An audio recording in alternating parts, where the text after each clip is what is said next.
ፖለቲካውን ወታደራውን ዓቅሚ ሕወሓት ውግእ ንምክያድ ኣብ ዘይኽእለሉ ብርኪ ይርከብ ክብል ነበር ሓላፊ ስታፍ ሰራዊት ኢትዮጵያ ጀነራል ሰመራ ዩኑስ ኣፍሊጦም። ሕወሓት ዘበገሰቶ ንመኸተዋፅ ዝብል ጻውዒት ተቃውሞን ማእሰርትን ኣስዒቡላ። ንወጥረ ሕወሓትን ምምሕዳር ጀነራል ታደሰ ወረደን ስዒቡ ፌደራል መንግስቲ ኣብ ትግራይ ናይ ድሮን ወፍሪ የካይድ ከም ዘሎ ተገሊጹ። ኣብ ትግራይ ነጻ ጋዜጠኝነት ብተግባር ኣብ ሓደጋ ከም ዘሎ ሓድሽ ጸብጻብ ቃሊዕ ኣሎ። ሰላም ጥዕና ሃበልና ቤተሰብ ኩሉ ሚድያ ነሰዓት ዝሓዝናዮም ሓበሬታታት ብቐንዲ ነጥብታት ፈሊምናዮም ንሰናይ ምክትታልኩም ብኽብሪ ብምዕዳም ናብ ዝርዝሮም ኣቢልና።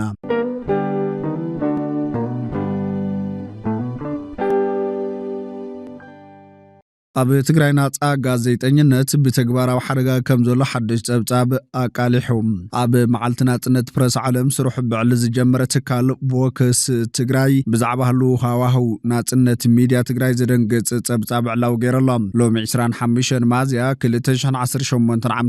ኣብ መዓልቲ ወርልድ ፕረስ ፍሪደም ደይ ንመሰል ጋዜጠኛታትን ናጽነት ሚድያን ዝጣበቕ ቮክስ ትግራይ ዝተባህለ ሓድሽ ትካል ኣብ ዘዳለዎ ፍሉይ ሪፖርት ብዕሊ ስሩሕ ምጅማ በሲሮም እዚ ትካል ዕላው ምስ ምዃኑ ብማዕራብ ዝሓለፈ 12 ወርሕ ኣብ ትግራይ ዘሎ ሃዋህው ሚድያ ብከቢድ ከም ዝተሃሰየን ኣብ ሓደጋ ብርኪ ከም ዝበፅሐን ዘቃልዕ ኣሰንባዲ ጸብጻብ ዕላው ገይረላ። ኣብቲ ሎሚ ሚድያታት ኣብ ዝተላኸ ሪፖርት ከም ዝተሓበረ ኣብ ትግራይ ነጻ ጋዜጠኝነት ብተግባር ኣብ ሓደጋ ከም ዘሎ ይብርህ። እቲ ጸብጻብ ካብ ዘውጾም ዓበይቲ ምርኣያታት ድማ ኣካላዊ መጥቃዕትን ማእሰርትን ጋዜጠኛታት ውልቀ ሚድያ ኣብ ማእኸል ጸብጻብ እናሰርሑ ተኽሲ ይኽፈተሎም ይእሰሩን ብስልኪ ይፈራርሑነሎም ምምዝባልን ስደትን ጋዜጠኛታት ብሰንኪ ዝበጽሖም ከቢድ ናይ ጸጥታ ስጋትን ስልያን ኣብ ውሽጢ ሓጺር ግዜ ጥራሕ 7 ትካላት ውልቀ ሚድያን 8 ጋዜጠኛታትን ካብ ትግራይ ክወጹ ተገዲዶም ከቢድ ቅልውላው ሚድያታት ትግራይ ቴሌቪዥንን ድምጽያንን ናይ ፖለቲካዊ ፕሮፓጋንዳ መሳርሒ ክኾና ብዝግበር ዘሎ ቀጥታዊ ጸቕጢ ልዕሊ 23 ጋዜጠኛታት ስርሖም ብጅምላ ከም ዝገደፉ እቲ ጸብጻብ ብተወሳኺ ጋዜጠኛታት ዳግማይ ኩናት ንምልዓል ከም መሳርሒ ክንከውን ኣይንደልን ኢሎም ብጅምላ ስርሖም ይገድፉ ከም ዘሎ ይገልጽ። ኣብዚ ጉዳይ ህጹጽ ፍታሕ እንተዘይተገይሩ ትግራይ ነቲ ተሪፍዋ ዘሎ መሰረት ነጻ ሓበሬታ ከም እትስእን ቮክስ ትግራይ ኣጠንቂቕሎም።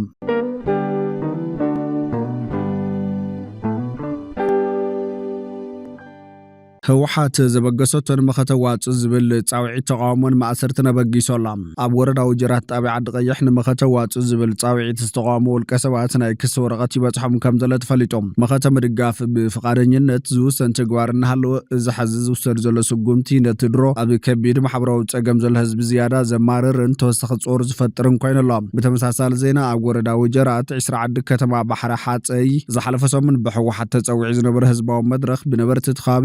ሙሉእ ከም ዝተነጸገ ተገሊጾም። እቲ ኣኼባ ዝተወንዘፈ መንግስትና ንመኸተና ብዝብል መሪሕ ቃል ዝተዳለወ ኮይኑ ነበርቲ ነቲ ጻውዒት ብምቋሞም ኣብ ተዳራሽ ከይተረኸቡ ተሪፎም። እዚ ተሪኦ እዚ ኣብቲ ከባቢ ዘሎ ዕሙቕ ዝበለ ህዝባዊ ቅሬታ ዘርኢ ምዃኑ ተዓዘብቲ ይገልጹ። እቲ ኣኼባ ብፍሽለት ምዝዛሙ ስዒቡ ኣብቲ ከባቢ ዝንቀሳቐስ ኣርሚ 44 ተኸታታሊ ስጉምቲ ማእሰር ተወሲዶላ። ነቲ ህዝቢ ንኸይረከብ ኣላዒልኩም ተባሂሎም ዝተጠርጠሩ 8 ሰባት ኣብ ትሕቲ ቁፅር ውዒሎም ኣሎም። ካብቶም ዝተኣሰሩ ውልቀ ሰባት እቶም ክልተ ናበይ ከም ዝተወሰዱን ዘለው ልኩነታትን ክሳብ ሕዚ ክፍለጥ ኣይተኻእለን። እቲ ስዒቡ ዝመጸ ማእሰርታ ኣብቲ ከባቢ ተወሳኺ ዘይምርግጋእን ስጋትን ፈጢሩ ከም ዘሎ ካብቲ ከባቢ ዝወፁ ዘለው ጸብጻባት የመላኽቱም።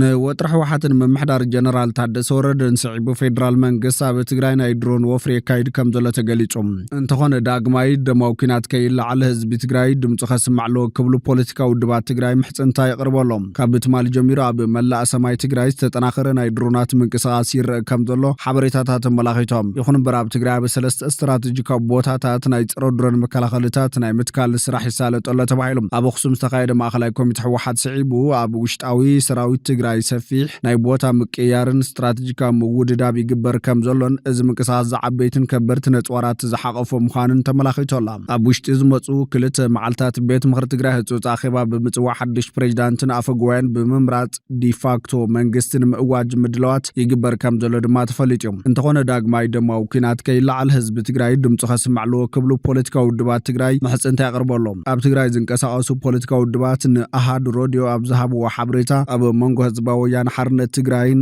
ግዛዊ ምምሕዳር ትግራይን ዘሎ ዘይምርድዳእ ናብ ኩናት ከየምርሕ ህዝቢ ክቆም ይግባእ ኢሎም ሓላፍ ርክብ ህዝቢ ውድብ ሳልሳይ ወያነ ትግራይ ሳውት ኣይተ ብርሃነ ጽባሃ ኣብ ዝሃቦ መብርሂ ህዝባዊ ወያነ ሓርነት ትግራይ ሕወሓት ኣብ ዝሕዝዋን ናይ ባዕሉ መዋቕራዊ ምምሕዳር ናብ ንቡር ንምምላስ ይሰርሕ ኣሎ ኢሎም ብተወሳኺ ህዝቢ ትግራይ ግዳይቲ ኩናት ካብ ምዃን ዓርሱ ክከላኸል ኣሎ እዚ ድማ ምስ ፌደራል መንግስቲ ዝተበፅሐ ስምምዕ ፕሪቶርያ ዝጥሕስ ኣካይዳታት ብምቋም ክጅምር ኣለዎ ኢሎም መንግስቲ ፌደራል ንህዝቢ ትግራይ ዝህቦ ትኹረት ሸለል ክበሃል የብሉን ክብል ዝገለጸ ድማ ቀዳማይ ኣቦ ወንበር ውድብ ምንቅስቓስ ትንሳኤ ሰብዓ እንደርታ ኣይተ ደጋፊ ጎደፋ እዩ ካብ ሕሉፍ ኩናት ትግራይ ተማሂሩ ንዝኾነ ይኹን ኣማራፂ ሓይሊ ምንቅስቓስ ብትር ክኹንን ካብ ህዝቢ ትፅቢት ከም ዝግበር እውን ገሊጹ ክኢላ ሚድያን ኮሙኒኬሽንን ውድብ ዲሞክራሲያዊ ሰልፊ ስምረት ሓልፎም ንርአ ብወገኑ ህዝቢ ነቶም ኩናት ዝደልዩ ሓይልታት ናይ ኢዶም ብምሃብ ክተሓባበር ፀዊዑ ብኻልእ ወገን ድማ ብሕጋዊ መንግስቲ ክመሓደር ዘለዎ ድሌት ከርኢ ሓቲቱሎ ጉዳይ ህዝቢ ትግራይ እውን ናይ ፌደራል መንግስቲ ስኽፍታ ስለ ዝኾነ ከም ካልኦት ክልላት ኣብ ፖለቲካውን ኢኮኖሚያውን ጉዳያት ብማዕረ ተረባሕ ክኸውን ምእንታን ቅድም ሰላም ትፅቢት ይግበር ክብልቶም ኣሃዱ ሮድዮ ዘዘራርበቶም ኣብ ትግራይ ዝንቀሳቐሱ ውድባት ገሊፆም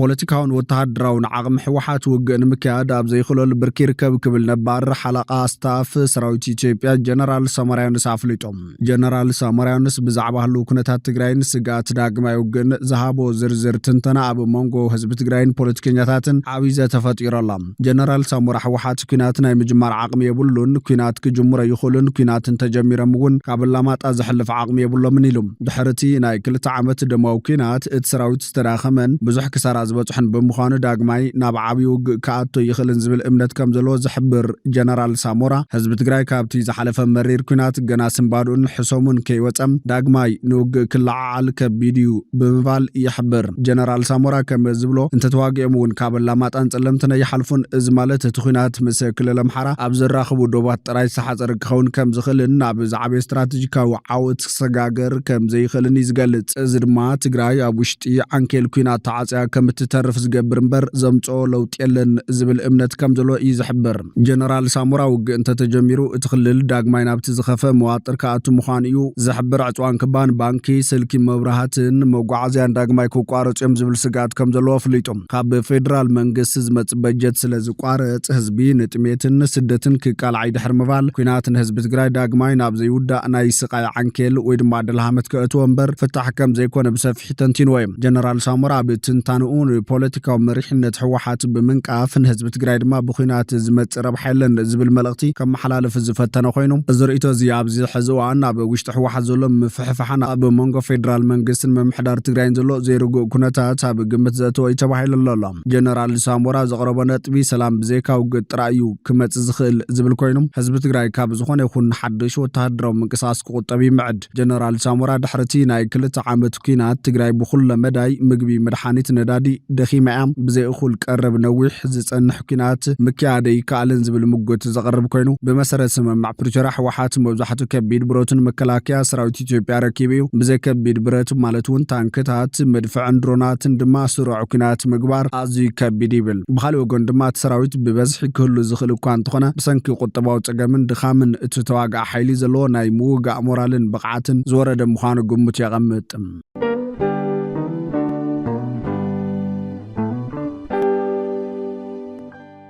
ኣብ ልዕሊ ደቡባዊ ሊባኖስ ብዘካየደቶ መጥቃዕቲ ኣየር 4 ደቂ ኣንስትዮን ሓደ ህፃንን ዝርከብዎም ብውሕድ 13 ሰባት ከም ዝተቐተሉ ሚኒስተር ጥዕና ሊባኖስ ኣፍሊጦም ሰራዊት እስራኤል ነበርቲ ክወፁ ኣብ ዝኣዘዘሉ ኣብ ኣውራጃ ናባቲሕ ኣብ ዝርከብ ሓቡሽ ካብ ዝተቐተሉ 8 ሰባት 2 ደቂ ኣንስትዮን ሓደ ህፃንን ይርከቦም ኣብ ወረዳ ሲዩዶን ኣብ ዝርከብ ዝራሬ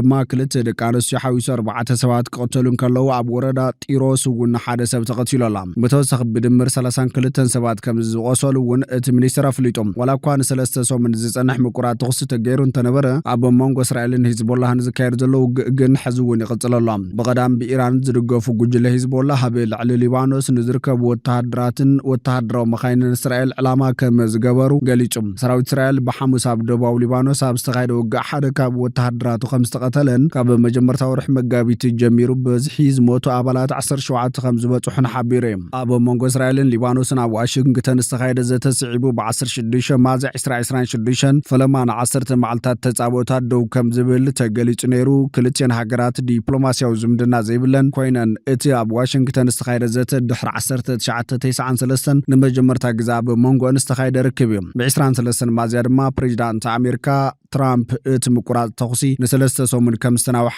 ኣውጅ። ትራምፕ እቲ ካልኣይ ርክብ ክልቲአን ሃገራት ኣዝዩ ጽቡቕ ከም ዝኸደን ኣሜሪካውን ምስ ሊባኖስ ብምስራሕ ካብ ሂዝቦላህ ንርእሳ ንምክልኻል ንምሕጋዝ ከም እትሰርሕ ኣንፊቱ ምንባር ይዝከር። እቲ ብኢራን ዝድገፍ ጉጅለ ኣብቲ ስምምዕ ምቁራጽ ተኹሲ ተሳትፎ እኳ እንተዘይነበሮም እስራኤል ነቲ ስምምዕ እንተኽቢራቶ ግን ንሱ ንመትከላት እቲ ስምምዕ ከም ዘኽብር ኣመልኪቱ ነይሩ። እቲ ምቁራጽ ተኹሲ ኣብ ልዕሊ ርእሰ ከተማ ቤይሩትን ደቡባዊ ከባቢኣን ዝካየድ ዝነበረ መጥቃዕትታት ደው ክብል እኳ እንተገበረ ኣብ ካሊእ ቦታታት ግን ውግእ ይቕጽል ኣሎ። ካብ መጀመርታ ወርሒ መጋቢት ጀሚሩ ኣብ ሊባኖስ 103 ሰራሕተኛታት ክንክን ጥዕናን ህጹጽ ረድኤትን ዝርከብዎም 2586 ሰባት ከም ዝሞቱ ሚኒስትር ጥዕና ሊባኖስ ይሕብር። ኣብ ሊባኖስ 17 ወተሃደራት እስራኤል ክቐተሉ እንከለዉ ኣብ እስራኤል ብዝተፈጸመ መጥቃዕቲ ሂዝቦላህ ድማ 2 ሰላማውያን ሰባት ተቐቲሎም ኣሎም። ትማል ቀዳም ንግሆ ሰራዊት እስራኤል ኣብ ደቡባዊ ሊባኖስ ኣስታት 50 መጥቃዕትታት ከም ዘካየደ ገሊጾም። ሂዝቦላህ ዝንቀሳቐሰሉ ዝነበረ ዋና ቤት ጽሕፈትን ንወተሃደራዊ ዕላማታት ዝውዕሉ ህንጻታትን ዕላማ ከም ዝተገበሩ እውን ሓቢሩ እዩ። ቅድሚ ዝተዘርግሐ ሓበሬታ ድማ ሰራዊት እስራኤል ክልተ ዕላማታት ኣየር ቅድሚ ናብ መሬት እስራኤል ምሕላፎም ከም ዘበርዐነ ኣመልኪቱ ነይሩ እዩ።